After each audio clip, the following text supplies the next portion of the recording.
S'agissant du rapport social qui nous est soumis aujourd'hui, je voudrais principalement cibler mon intervention à la suite de Pierre Gaborio sur l'un des sujets majeurs auxquels est confrontée la municipalité, qui est bien celui de l'absentéisme des personnels. J'ai hélas la pénible impression de me répéter, car cela fait la 5e fois qu'au nom du groupe, j'interviens sur un sujet douloureux à tous égards, tant humain que budgétaire. J'avais ici même, il y a 2 ans, appelé à l'organisation d'un Grenelle du dialogue social pour plus de décentralisation, plus de responsabilité dans les arrondissements, plus de proximité et de pouvoir sur le terrain, pour que les personnels se sentent mieux considérés et moins ignorés d'une machine inhumaine hyper centralisée. Notre groupe a d'ailleurs salué les efforts de déconcentration de certaines compétences vers les mairies d'arrondissement à l'occasion des débats en Conseil de Paris sur la réforme du statut de Paris, tout en regrettant que ce mouvement n'aille pas plus loin. La grande nouveauté, c'est le changement du référentiel du taux d'absentéisme, qui ne prend plus en compte que les absences pour cause de maladie. Mais ce que nous pointons depuis tant d'années ne s'améliore pas franchement, et la tendance globale d'une augmentation continue et annuelle persiste.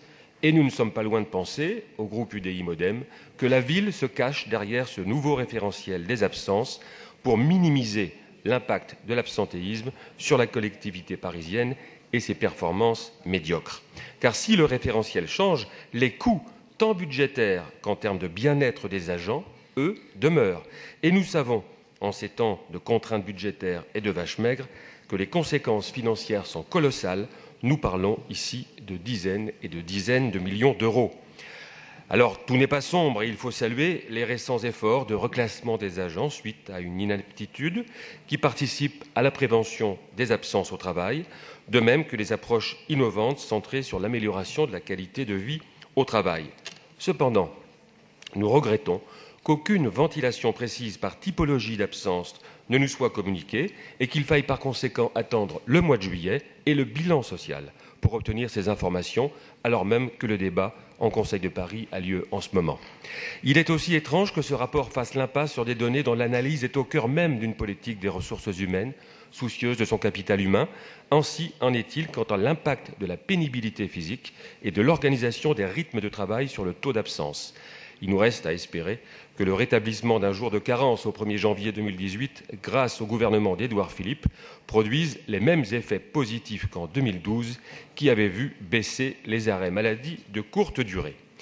S'agissant du bilan provisoire du télétravail, son déploiement de 600 à 1500 agents laisse entendre que l'expérience est concluante, et je m'en réjouis car notre groupe a été à l'initiative sur cette démarche novatrice, mais il conviendrait maintenant qu'une évaluation soit réalisée et communiquée au Conseil de Paris pour connaître les corps, les métiers et les catégories d'agents concernés, ce qui nous permettrait de savoir si les bénéfices attendus sont effectivement atteints.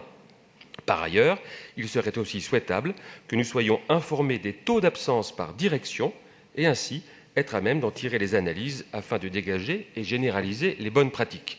Autre sujet qui interpelle notre groupe, le rapport social ne présente pas la répartition des femmes par décile, mais seulement par catégorie A, B ou C, alors qu'auparavant, en 2015 en tout cas, le rapport montrait que les femmes restaient surreprésentées dans les catégories les plus précaires.